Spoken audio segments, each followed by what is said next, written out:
and Switzerland reaches record-breaking temperatures. Good afternoon. The President of the Democratic Republic of Congo says a newly signed peace deal with Rwanda paves the way for an era of stability and prosperity. In an Independence Day speech, Felix Tshisekedi praised the U.S. administration for mediating the agreement which aims to end decades of conflict in eastern Congo. Earlier, Rwanda's foreign minister told the BBC he was cautiously optimistic about the deal. A coalition of 23 Togolese civil rights groups known as the National Platform for Civic Space and Development Effectiveness has accused security forces and militias of committing abuses. At least 7 people have been killed and dozens have been arrested in a series of anti-government protests. The coalition also says bodies have been recovered from rivers in the capital Lome. David Dose is a spokesperson for the coalition. Elements of the security forces, who are supposed to protect the public and maintain order, acted in collusion with thugs, lawless, violent men at the service of the regime, and unleashed brutal, deadly repression instead of acting like professionals charged with public safety. Malawi Human Rights Commission Chief Executive Officer Habiba Osman says the lack of action by the police following an attack on demonstrators remains concerning. Her comments come as claims emerge that the Malawi Police Service and the country's defense force have failed to protect fellow citizens. This was expressed by the United States Embassy in Malawi's Charge d'Affaires, Amy Diaz, following attacks by a group of armed assailants on demonstrators on Thursday. Osman says despite engagements with the police, there is a lack of accountability. This latest incident is more concerning because the attacks were happening while the police were there and the soldiers were there, and the attackers were not apprehended at all while this guy was being hacked. So the only response that we've now received is from the head of state, Dr. Lazarus Chakwera, who has given out a strong statement condemning the acts, but also asking the Malawi Police Service through the Minister of Homeland Security and others to submit reports to him because, as you know, our president has been out, he's in Nigeria. So that statement was released in Nigeria where he's demanded reports, investigation reports on the same. A street vendor shot in the head by police during protests about 2 weeks ago has been declared brain dead in hospital. That's according to his family. Boniface Karuki's family said medics had informed them that his brain had ceased to function, although his heart was beating with life support machine. Family spokesperson Emily Wanjira told journalists that they know what that meant and that they are now waiting for the doctor to tell them he's died. Kariuki, who was 22, was caught in the crossfire when police cracked down on a protest in the capital Nairobi against the death and detention of blogger and teacher Albert Ojwang. Switzerland has become the latest European country to experience record-breaking temperatures this week, with even the peaks of its highest mountains now feeling the effects. In response to the high temperatures, home care services are working to help the most vulnerable, especially the elderly and single. The BBC's Imogen Folks has the story. This weekend, the 0-degree threshold rose to 5,000 metres, meaning ice and snow below that altitude will start to melt. But 5,000 metres is higher than any Alp in Switzerland. It's the first time the threshold has been crossed as early as June. Since 2022, 0 degrees centigrade at 5,000 metres has been recorded several times. Before that, only once. The high-altitude thaw puts more pressure on Switzerland's shrinking glaciers, which climate scientists say will be gone by the end of the century if global warming continues at its current rate. Recapping the top story this hour, the President of the Democratic Republic of Congo says a newly signed peace deal with Rwanda paves the way for an era of stability and prosperity. For any news stories you would like to share with us, please do send an email to newsroom@channelafrica.co.za or call us on +27 11 714 4459. For Channel Africa News, I'm Cholani Tulo-Webe. SABC News. The African Perspective.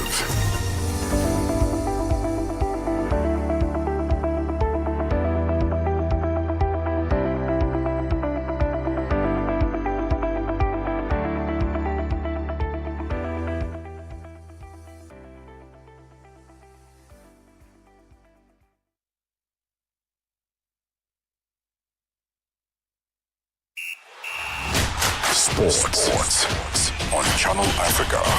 The African Perspective.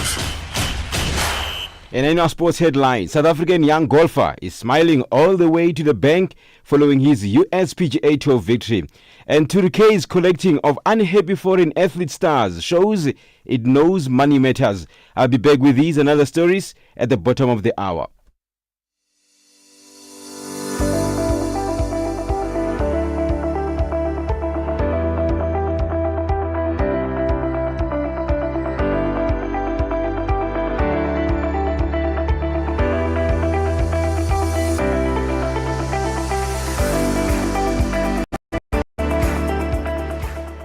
A very good afternoon to you, Algeria, Egypt, Libya, Morocco. Good afternoon to you, Tunisia, Sudan, Benin, Togo. Good afternoon to you, Gabon, Djibouti, Somalia, Uganda. Good afternoon, Africa. Welcome to Africa in Business on Channel Africa. I'm Thami Ngubeni. This is where you get the African perspective. It's where we meet to look at the latest in news, sport and business. A lot in store for you this afternoon as we focus on the latest regarding the world of business on the African continent. Namibia making headway as it launches its first export consignment under the African Continental Free Trade Area. This marks a significant step in the country's efforts to tap into its single market of over 1.3 billion people.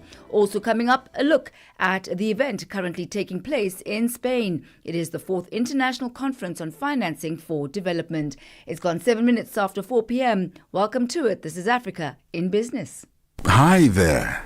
Do you want to elevate your business and give it a voice in South Africa and Africa as a whole? Well, in that case, let Channel Africa make this a possibility. Channel Africa is willing to advertise your business for as little as 30,000 rands or $1,719.18. To get access to these great rates, send all requests to mukwenata@SABC. That's MOKOENATA@SABC. Channel Africa, the African perspective. Stay ahead with Africa in Business, where Thami Ngubeni unpacks your go-to source for Africa's economic trends and development. We begin here this afternoon as the 7th Africa Youth in Tourism Innovation Summit wraps up in Johannesburg, South Africa. Industry voices are calling out for urgent reform in tourism education and training. One of the key discussions on the final day focused on aligning education systems with real-world industry needs in tourism, hospitality and aviation. Channel Africa's Lebogang Mabange has the story. The tourism industry is changing fast, but education systems across the continent are struggling to keep up. That was the concern raised during a panel discussion exploring diverse career paths in tourism, hospitality and aviation. Lebo Mpie, Executive Manager for Learning Programs at South Africa's CATSETA, said the country's curriculum is outdated and misaligned with current industry demands. We have been struggling with our curriculum in South Africa, mostly within the TVET spaces. And if you look at the curriculum that we have, it was developed, I think, more than 20 years ago, which therefore means that it's not aligned with the current industry trends. So what we need to do is to review the curriculum and infuse the current industry trend so that when we're done training the learners, the output that is going to be coming out of the training that was given to learners should be responsive to what the industry requires. Universities and colleges, many of them public institutions, are finding themselves disconnected from on-the-ground realities. Professor Ntise Manchidi from the University of South Africa believes stronger collaboration is key. Trends in the industry are moving faster. So if we strengthened our working relationship and partnership with stakeholders, government, private sectors, and overall industry role players, I think that would assist us to work together and ensure that we keep up with the changing pace and fast-moving pace in the industry. That gap between academia and industry is not just an institutional problem, it's personal for many students. Sipuqolo Mazwi is both a tourism student and a senior marketing manager at Robben Island Museum. She says the disconnect is clear. I think it is really an imperative area to have mobilization of stakeholder engagement, because what I experience as a student and in the industry, the universities are quite left behind to what is done in the industry. And when I'm there, I feel like I am advanced. For policymakers, preparing young people for a changing industry also means embedding sustainability into tourism careers. Lorna Nyamweya from Kenya's Ministry of Tourism and Wildlife said long-term planning must consider social, environmental and economic dimensions. Having been in the education sectors and moving to tourism, I've seen that sustainability is key, and we know that any aspect which is being done without looking at how best it can move to the future, then it becomes a challenge. So I believe that when we are looking at some of the pillars of sustainability, that is economic, social and environmental, if we do not combine these three, then it means that we are actually not talking about sustainability at all. As the summit draws to a close, one message stands out. If Africa wants to build a thriving tourism sector powered by young people, then its education and training systems must evolve fast. Reporting for Channel Africa, I am Lebogang Mabange in Johannesburg, South Africa. It is exactly 12 minutes after 4 p.m. Central African time. This is Africa in Business.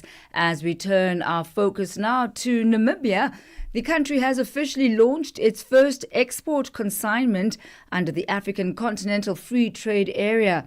This marks a significant step in the country's efforts to tap into its single market of over 1.3 billion people. The move is expected to boost trade. It's expected to stimulate industrial growth and also open new economic opportunities across various sectors. To help us unpack the implications of this milestone, as well as what it means for Namibia's economic future, we joined this afternoon by Namibian economist Gabriel Nginonwa. A very good afternoon to you. Welcome to Africa in Business. Yes, a very good afternoon to you. Thank you for having me. So could you talk us through this really historic first export consignment under the African Continental Free Trade Area? What is going to form part of that consignment? Yeah, thank you so much actually for highlighting this move. I think it's quite very important that African countries are taking steps beyond just the rhetoric and just beyond the long speeches from our leaders, but practical steps are being taken. And I think gazetting the tariff concessions across the continent has been the first step. And Namibia, together with SAPO, have submitted theirs, and it has been gazetted. And today was one of those historical days when our first consignment has left the country, going now to within the continent. And some of those products, I think Namibia is one of the biggest producers of salt, which we are producing at our coastal area, the form part of that consignment. I can just mention one of the products. So it's just the first step, or to showcase that it's possible for African countries to trade, or for Namibia to participate, or for Namibia to take advantage of various reduced tariffs within the continent, and it shows that we have also a competitive advantage, or we have competitive products that are being demanded within the continent. And the salt, one of our products that we've been exporting. And we have been exporting it actually mostly just to American market and the European market. But now we are seeing that product entering the African market. So it is really quite a big step in terms of showcasing that it's possible for us to increase intra-Africa trade.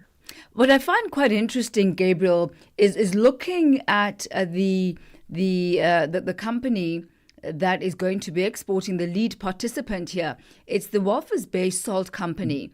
And they're currently the only Namibian firm that is included in this consignment. And they are Africa's largest solar sea salt producer. And they recently unveiled a $100 million dollar salt warehouse at the port. These are Namibian dollars. Tell us more about them and why salt as the commodity for export.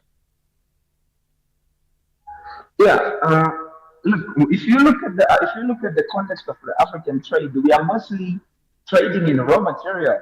And if you look at what that particular Namibian company did, they are producing a finished product, which can be for household use or for industrial use.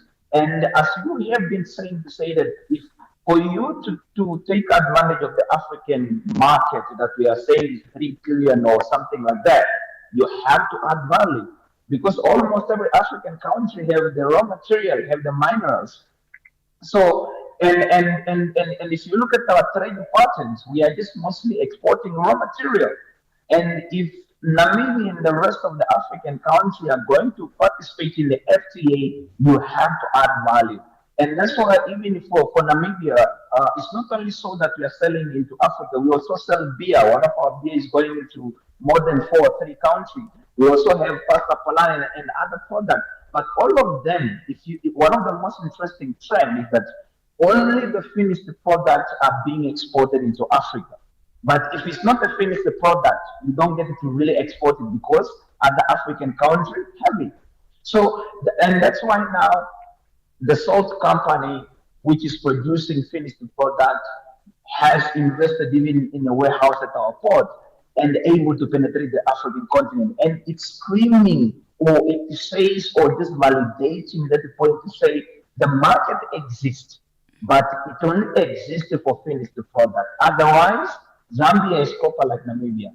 Zambia is lithium, DRC is lithium like Namibia. So if we want to participate and increase our export to the African market, it means our entrepreneurs have to step up and start adding value and processing more goods for them to participate or to take over. It really clearly is a very competitive market. But what are the economic benefits that Namibia can expect from its first export under the AfCFTA? Yes, I know Namibia, in terms of comparison to our big brother South Africa, we haven't been really adding value. But that is where now this type of engagement, this type of awareness are needed. Us going big to say and to communicate to the private sector that the market is now open. The government and the policymakers are willing to facilitate your export to the African market.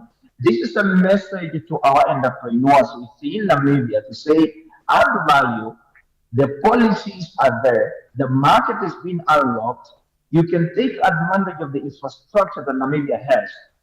We have the best roads. Our port is quite competitive and goods are able to be processed faster compared to your colleagues. If you look at your ports, our roads are not so congested and we keep investing. We have implemented or invested in 24-hour border between Botswana and ourselves, and we're also working now together with Zambia to do the same thing. So all those physical infrastructure and the soft infrastructure that our policymakers and ourselves are unlocking is communicating to the entrepreneurs within and to the investors, whether they are from South Africa or from Namibia, to say Namibia is positioning themselves to make sure that whoever come and set up here or deploy their capital here, you have access to the African market. All you need to do is just to add value. Everything else, our policymakers and our government, our budgetary allocation is already being channeled to make that possible. That is literally what the message is being communicated from the policymaker front to the investors and also to the entrepreneurs. Gabriel, we'll leave it at that for this afternoon. Thank you so much. Certainly exciting times for Namibia and for SADC at large. We thank you for your input this afternoon. All right, ma'am. Thank you. Thank you. That's a Namibian economist, Gabriel Nginomwa, there on the very first consignment out of Namibia under the African Continental Free Trade Area, happening on this very day, the 30th of June. And it's led there, the lead participant being the Walvis Bay Salt Company. And it is headed for the West African markets and with a possible SADC expansion as well. It's 21 minutes after 4 p.m. as we focus on doing business in Africa. We are on OpenView's audio bouquet. Channel 628. In this episode of Channel Africa Conversations, Peter talks to Dr. Thulisile Buddha, an academic, author, and an expert in indigenous knowledge systems. Join us for a compelling discussion on preserving African languages and traditions in the digital era. Dr. Thulisile unpacks the role of educators, explorers, and how technologies like AI can support cultural preservation and changes us to think how we honor African heritage. You can find the episode on YouTube, SABC Plus, and on our website, channelafrica.co.za. This episode is a must-listen for educators, creators, and change makers across the continent. Channel Africa, the African perspective. Connecting Africa to the world. Africa in Business with Thami Ngubeni brings you the latest insights on Africa's economy. It is exactly 22 minutes after 4 p.m. Central African time. Now, as the world faces extensive annual shortfalls in infrastructure financing, B20 South Africa will join business at the Organization for Economic Cooperation and Development at the site and the International Chamber of Commerce at the 4th International Conference on Financing for Development in Seville, Spain later this week. Now, together, they will be advocating for pragmatic private sector solutions to close this gap, with a particular focus on the African continent, where $85 billion annual infrastructure funding deficit threatens inclusive growth as well as global progress towards sustainable development goals.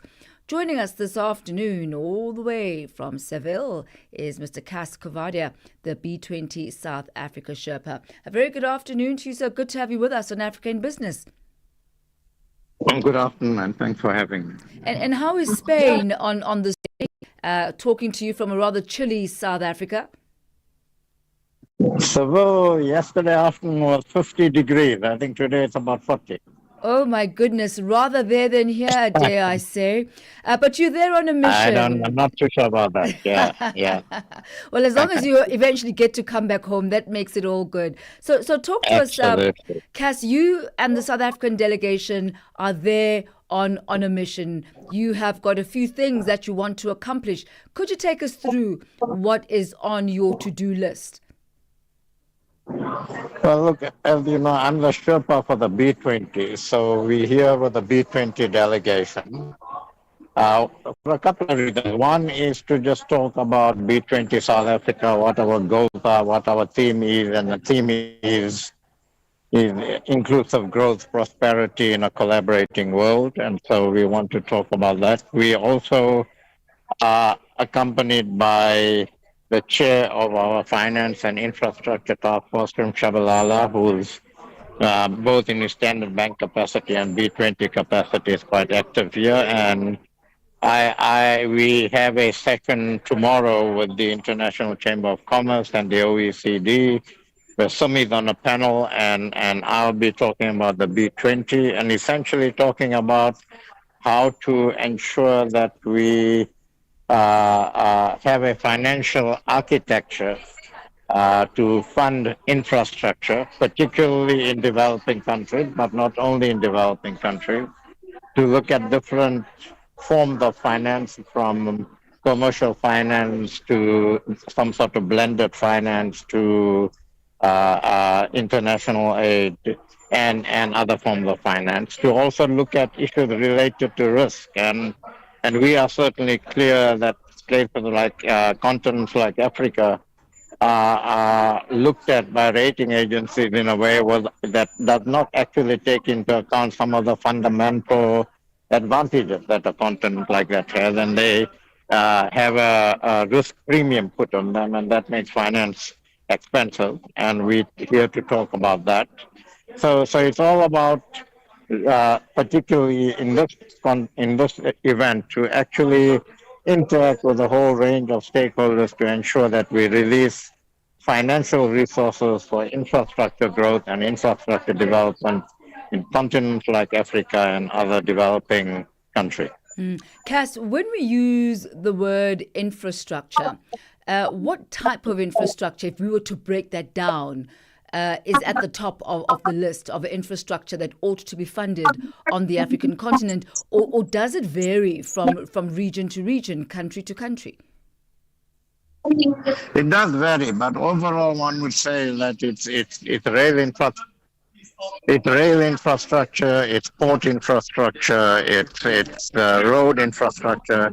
It's to enable connectivity through those sorts of mediums. But also, I think it's important to point out that on the African continent, but elsewhere as well, infrastructure also needs to be widened to include the infrastructure that's necessary to enable as many people as possible to take advantage of the digital economy and to take advantage of digitalization. So to give people access to internet, to make broadband cheaper and more available, and the infrastructure that is needed to enable all of that. So we can't talk about infrastructure without understanding that we live in digital economies. We want to promote digital economies. That digitalization is a tool to enable access to finance, to enable access to markets and so on. And we need to ensure that we have the hard infrastructure to enable that. Based on the reports that we've seen, the backlog or the shortfall in world infrastructure financing is sitting at a reported $0.5 trillion annually. Talk to us about that, and why is there a backlog? Understanding, as you've highlighted, the importance of infrastructure in the pivotal role it plays in connectivity, in productivity, and interconnectedness. Why is there a shortfall? Why is there hesitance in securing financial instruments? Well, in today's world, I guess it's because priorities are all wrong. So if you look at what happened in when NATO met recently, a couple of days ago, the priority was all about directing funding and increasing amounts of funding towards defense, for instance. We live in an increasingly fragile world and a world that's increasingly divided. And I don't think that the northern part of the world have fully begun to recognize not just the opportunities in the southern part of the world, but also that continents like Africa are essentially, if we don't invest in Africa, you're actually harming food security, you're actually holding back significant ensuring that the youth dividend we have is an opportunity and not a cost. And I think that it's just because that part of the world that has the resources, that has the financial and other resources, is currently concentrating on what they should not be concentrating on, and should instead be looking at how we build inclusive economies, how we make people prosperous, and how we do that through collaboration. And I think that's what we've got to crack here at Seville, that we need to reprioritize how we invest our money, where we invest our money, take a long-term approach toward that, and really look at that as investment and not as a cost. Because if you don't invest in a continent like Africa, you essentially harming all of the world from a food security point of view. You're actually creating an environment where the continent that has the greatest number of opportunities, called the next $1 trillion continent, is not actually enabled. And this is not handouts. This is investing to enable the continent to actually tap its resources and tap the opportunities, not just to the benefit of the continent, but to the benefit of the global community. And I think that's a message we need to send through.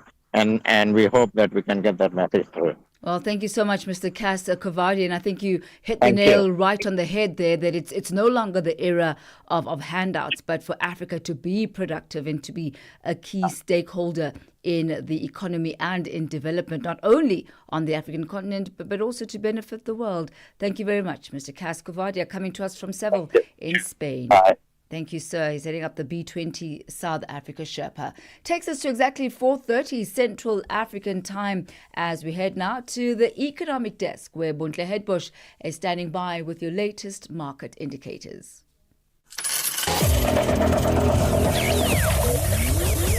Business news on Channel Africa. The African perspective.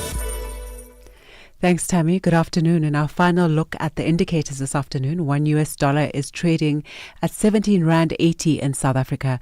In Botswana, it's trading at 13 Pula 29. Namibia, it's at 17 Namibian dollars 80. The Zambian kwacha is trading at 23 kwacha 65. In Kenya, the dollar is trading at 128 shilling 53. In Ethiopia, at 135 birr 50. Uganda, 3,572 shilling. And in Tanzania, it's at 2,619 shilling. $1 in Nigeria is trading at 1,541 naira. In Egypt, the dollar is trading at 49 Egyptian pound 81. In Tunisia, it's trading at 2 dinar 86. In Algeria, 129 dinar 17. In Morocco, the dollar will cost you 9 dirham 3. In Angola, the dollar is trading at 912 kwanza, while the Congolese franc is trading at 2,861 to the US dollar. Looking at commodities this afternoon, gold is trading at $3,284 and platinum at $1,334 per ounce, while Brent crude oil is at $66.63 a barrel. And those are your business news, your indicators rather, this afternoon. For any business stories you'd like to share with us, please send an email to newsroom@channelafrica.co.za or call us on +27 11 714 4459. For Channel Africa Business, I am Bontle Hedbush. Business news on Channel Africa. The African perspective. Get Channel Africa on DSTV Audio Bouquet. Channel 802. We are on OpenView's Audio Bouquet. Channel 628.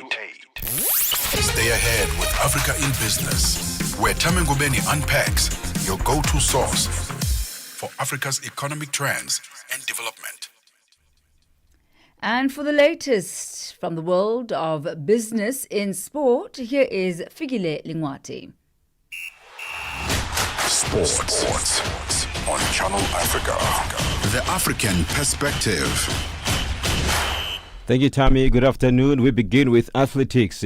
Turkey's collecting of unhappy foreign athlete stars shows it knows money matters. Jamaica's Rajendra Campbell celebrates after capturing the bronze medal in shot put at the Paris Olympics. He and 4 other athletes have agreed to compete for Turkey for a reported $500,000 each. Last week, Turkey's Athletics Federation undertook a seismic spending spree, rattling international track and field right down to its foundation. 2 Jamaican throwers, Roger Stoner and Rajendra Campbell, 2 Jamaican jumpers, Wayne Pinnock and Jaden Hibbert, and 1 Nigerian sprinter, Commonwealth Games silver medalist Favor Ofili, all agreed to become, for the purposes of international competition, Turkish. Immediately, pending final sign-off from World Athletics, each athlete will reportedly receive $500,000 signing bonus plus monthly allowances. Considered at $2.5 billion, all figures US, a showdown payment on short-term successes and monthly stipend, a modest ongoing cost. In return, Turkey fields medal contenders in 5 events, maybe as soon as the September at the World Athletics Championship in Tokyo. The deal doesn't provide the kind of depth traditional track and field powers have, but it proves you can buy top-end talent. And in football news, SAFA Vice President Linda Mdambo Zwane says they are relief as Banyana and SAFA resolve payment impasse over the weekend. Banyana resumed their preparations for the defense of their continental title after the impasse over money owed to them was resolved on Saturday. Zwane is happy to explain how they raise the revenue. We are in this episode of Channel.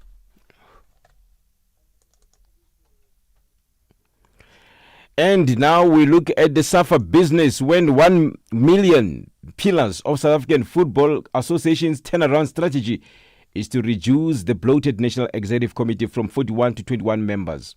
This was revealed by SAFA Finance Committee Chairperson Mxolisi Zibam following the endorsement of the turnaround strategy by the Congress and the NEC. And currently, the Premier Soccer League has 4 representatives on the SAFA NEC, which is made up of 52 SAFA regions and 8 associate members. Sibam is as adamant the relationship between SAFA and its special member, the PSL, who enjoy more commercial support, urgently need to improve and align with well-best practices. And now with golf news, South African golfer Aldrich Potgieter has become the country's youngest winner on the USPGA Tour, capturing the Rocket Classic at the Detroit Golf Club. The victory for the South African earned him $1.7 million. Potgieter won a thrilling 3-man playoff that lasted more than an hour against Chris Kirk and Mark Grayson after all 3 men finished the 72 holes on a score of 22 under par. It required 5 additional holes for the winner to be determined. It was Potgieter's first win on the tour after just 20 starts. Another South African golfer, Tristan Lawrence, also enjoyed a good few days at the Detroit club, finishing in a tie for 8 on 19 under par and banking $600,000 in the process. For any sports stories you'd like to share with us, please do send an email to newsroom@channelafrica.co.za or call us on +2711 714 4459. This is Channel Africa Sport with me, File Lingwati. Sports on Channel Africa. The African Perspective. Zilipendwa na Abedi Jean de la Croix. Kwa nini wanamuziki wengi sana wa kizazi kipya hawafiki mbali pale wanapofanya muziki? Ni kwa sababu kitu cha kwanza ambacho naweza nikaongelea nikagusia zaidi sana ni kusema kuwa wale wasanii wanapotoa ngoma yao ya kwanza kama kahiti kidogo tu, wanaanza kutamba mitaani, wanaonekana kama wapo majuu zaidi sana. Kuna wanamuziki wengine ambao wanakimbilia kwa waganga wa jadi. Hivi muziki na dawa vinaendana? Kitu cha kwanza naweza nikasema ni kuwa muziki na dawa haviendani. Lakini muziki ni kipaji. Kuna watu wengine wanashutumu wasanii wengine kwamba wanaroga. Wanaroga, wale wasanii kama wanaroga ni kutokujiamini tu. Lakini kitu cha muhimu sana ni kipaji. Zilipendwa kila Jumamosi kuanzia saa 12 kamili majira ya Afrika ya Kati hadi saa 1 kamili majira ya Afrika ya Kati. Hi there. Do you want to elevate your business and give it a voice in South Africa and Africa as a whole? Well, in that case, let Channel Africa make this a possibility. Channel Africa is willing to advertise your business for as little as 30,000 rands or $1,719.18. To get access to these great rates, send all requests to mokoenata@SABC. That's MOKOENATA@SABC. Channel Africa, the African perspective. Stay ahead with Africa in Business, where Thami Ngubeni unpacks your go-to source for Africa's economic trends and development. It is exactly 4:40 Central African time as we take a look at the creative industry in South Africa. The Cultural and Creative Industries Guild of Africa, the CCIGA, and the National Film and Video Foundation, the NFVF, held a 2-day workshop this weekend to empower creatives in the film industry in Johannesburg, South Africa. CCIGA says despite the industry contributing about 60 billion rand to the gross domestic product of South Africa, the industry remains unregulated, leaving creatives with the challenge of securing permanent jobs. Sese Sekhalo has more on this story. The two-day event featured companies, facilitators, film festival organizers and training institutions. The board member at SIGA, Ivan Teso, says the gathering focused on filmmakers that want to grow their businesses and also those that want to venture into filmmaking or multimedia sector in general.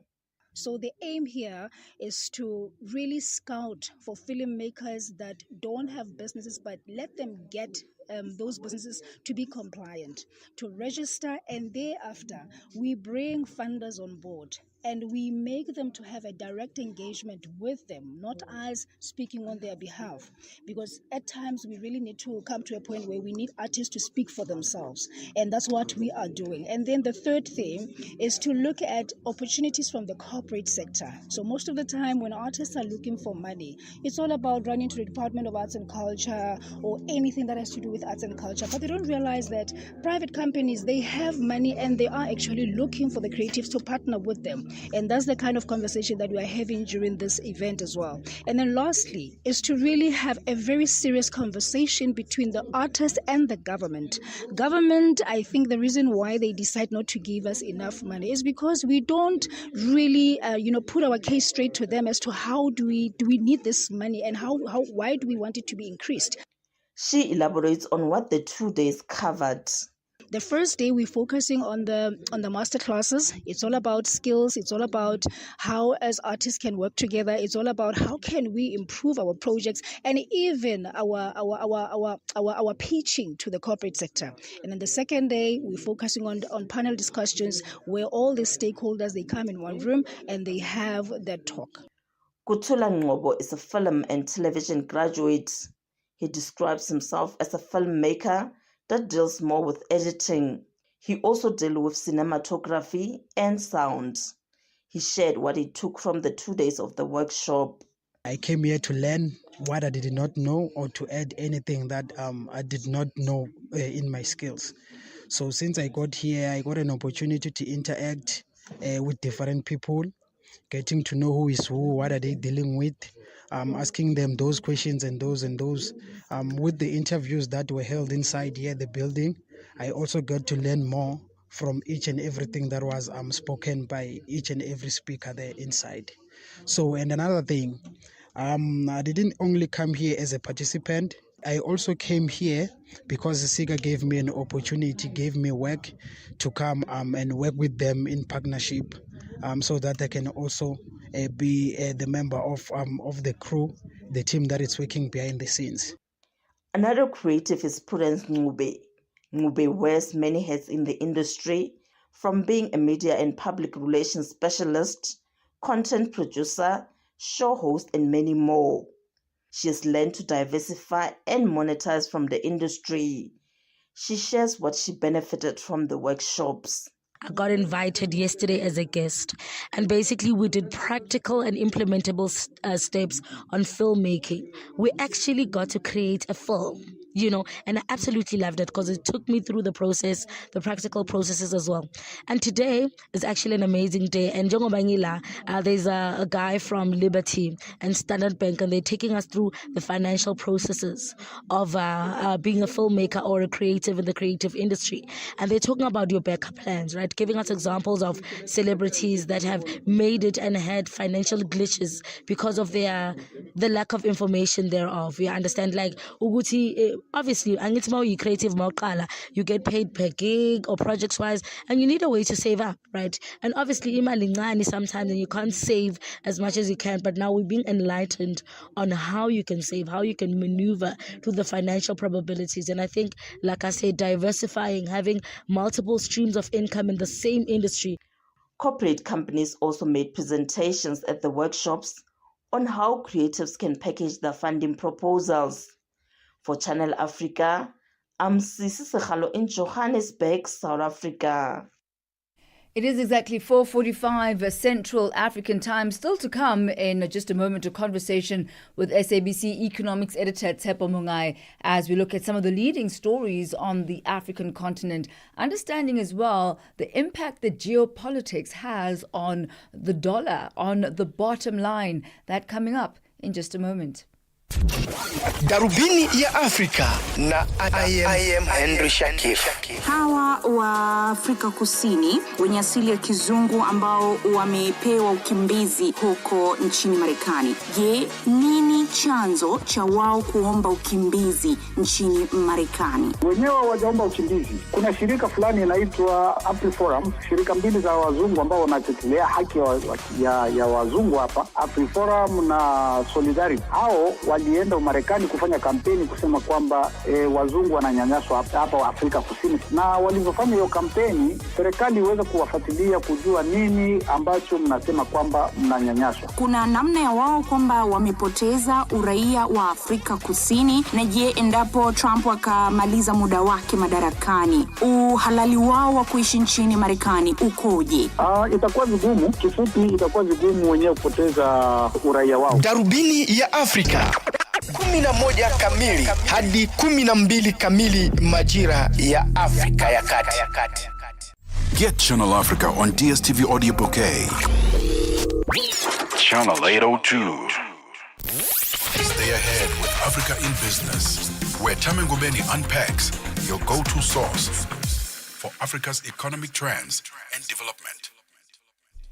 It is exactly 4:47 Central African Time. As we do every single Monday afternoon, we're joined by SABC Economics Editor Tshepo Mungai as we unpack some of the leading business stories on the African continent. A very good afternoon to you, Tshepo. Good afternoon, Thami, and to your listeners.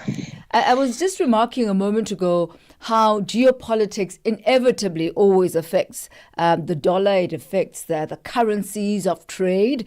And looking at oil prices, that's no exception.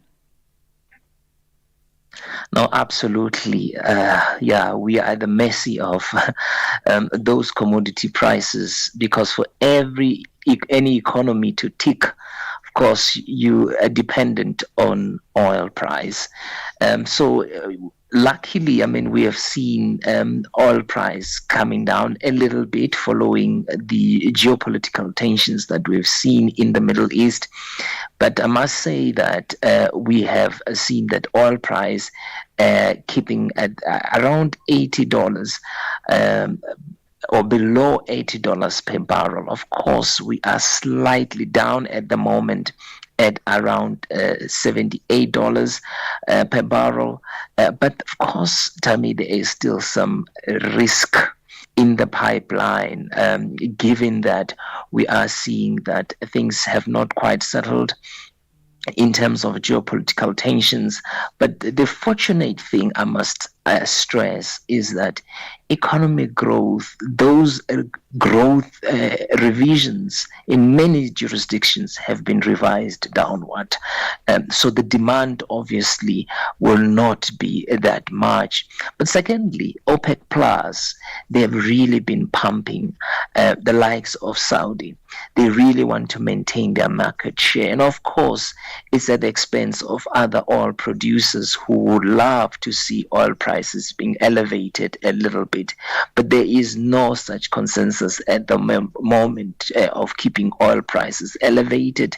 So that also is helping quite a lot. And if things stay the same, I think we'll probably be in for stable international oil price, and of course that will help in containing the cost of living in many parts of the world. We did see the oil price skyrocketing to around $80 a barrel, but that has since come down with the tensions cooling down after Israel had started attacking Iran. It's now at around, it's gone back to around the 60s, around $67 a barrel. Is this expected to stay at this rather comfortable trading rate? I think we are more likely to see this kind of levels. Yes, we've seen the reaction, particularly with the Iran, Israel tension.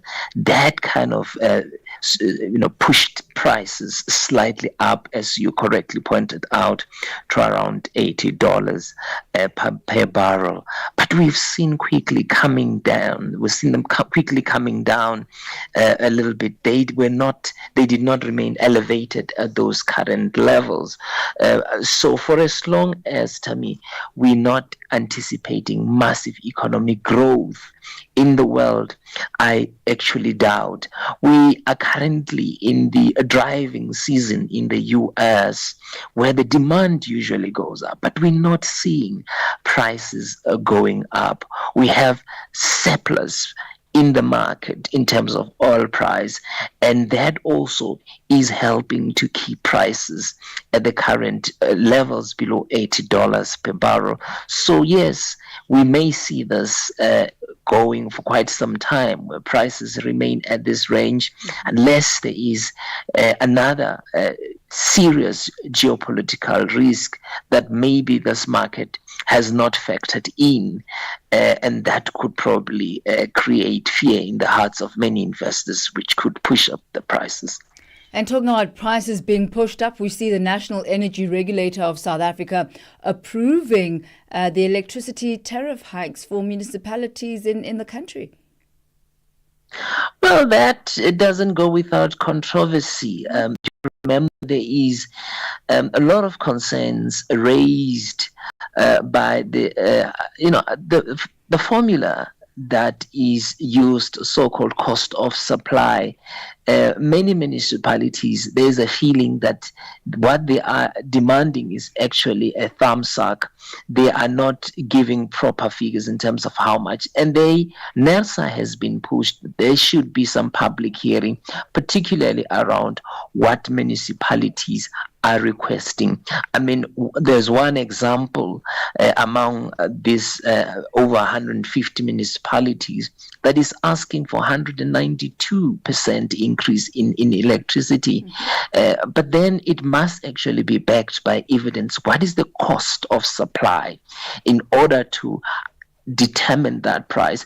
But in most instances, as Thami, you would know that municipalities are struggling in terms of a revenue or perhaps other revenue. They've become quite reliant on electricity as a source of revenue, as other revenues are declining. So it is really motivated by the fact that they are looking at their budgets and how much they need, rather than what is the cost of supplying that electricity. So I do expect that there's going to be a lot of noise come the 1st of July, where those municipality, the increases will kick in. I do also expect that there'll probably be some challenge on some of those approved electricity tariffs by municipality. But not only that, administered prices is one of the cost drivers of inflation, and it could put more upward pressure on inflation going forward. But I also do think that there's going to be a lot of back and forth, and even among consumers. Consumers are already paying a lot for electricity. So when you add this, another layer of increases is going to be quite heavy for many consumers who are struggling. And I'd like us to focus on our next story. It's quite good news for Guinea, as its bauxite exports surging around 39%. And this is despite the various challenges that are experienced in the region. And Chinese companies seem to be really dominating and being at the forefront of this export boom. Tell us a bit more about bauxite and what it is used for, and what is actually contributing to this escalation. Well, bauxite is used mainly as a base for producing aluminium. Aluminium, obviously, we know it's got durability. It doesn't rust, unlike iron or steel. And in many, structures, these days people would rather prefer using aluminium. It could be building or in the automotive industry. So you would know that China has been taking a very proactive position, especially in our mineral rich countries, where they not only buy this raw materials, but they're also mining. So a number of Chinese companies have been in Guinea, of course, taking advantage of that, knowing that the country has one of the largest deposits in the world. If I have to make an example, in our neighboring countries, we have seen a lot of Chinese companies that are mining in Zambia, for example, in the copper belt. Lots of Chinese companies who are mining for export to satisfy that huge demand in China for their own manufacturing, so that they can maintain that market share in terms of export for all over the world. So we are seeing that there's a huge advantage, and of course for Guinea, that has its fair share of challenges.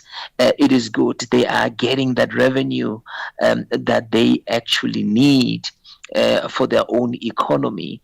But at the same time, if you recall, Thami, there's been a talk of a beneficiation.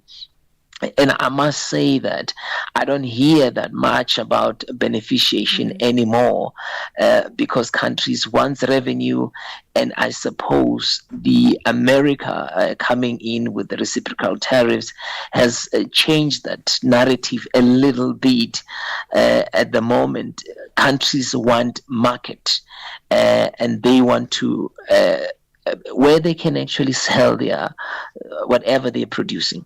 To keep the economy running and going. We'll leave it at that for this afternoon, Tshepo Mongai. Thank you once again for this week's business preview. It's a pleasure. Thank you. That's Tshepo Mongai there with the latest as far as the developments on the African continent. And actually, one last story we didn't quite talk about is really good news for Egypt, as the economy grows by 4.77% in the Q3 2024-2025 year, and looking at manufacturing being the key activity that really contributed to this growth. It recovered from a previous 3.9% decline in the same quarter of the previous year, and it grew by 16.3% in the third quarter. So wrapping that up with a look at some positive growth there in Q3 of 2024-2025 for Egypt. It's gone exactly 2 minutes to 5 p.m. Central African Time. Bonjour, Joël. Bonjour, Thami. Bon retour. Welcome back. Pour 2 ou 3 jours. 2 jours, non, 2, yes. 2 ou 3. 3 jours. 3 jours, oui, 3 jours. Mais... Merci. Merci Thami. Bonjour à tous les auditeurs de Channel Africa. Dans quelques minutes, il sera question de Vue d'Afrique. Nous parlerons du Togo, où les manifestations dernières ont fait quelques morts et quelques blessés. Nous en parlerons en détail dans la grande actualité, mais aussi des réactions contrastées après la signature de la RDC et du Rwanda. Nous parlerons également de l'Afrique du Sud, de l'Alliance démocratique claque la porte du dialogue lancé par le président Cyril Ramaphosa. C'est tout à l'heure sur Vue d'Afrique. Merci de rester connecté. Merci Thami. Restez connecté à Vue d'Afrique. Coming up in a moment with Joël. For myself, Thami Ngubeni, and the entire team, Jwalane Tulo, Mwepe, Buntle Headbush, Figile Lengwati, as well as our producer, Tuto Ngubeni, technical producer, Francis Masina, and social media, Elaine Bengane. You have yourself a splendid day further. Goodbye. Vue d'Afrique avec Joël Mouteba. Alors peut-on considérer cette décision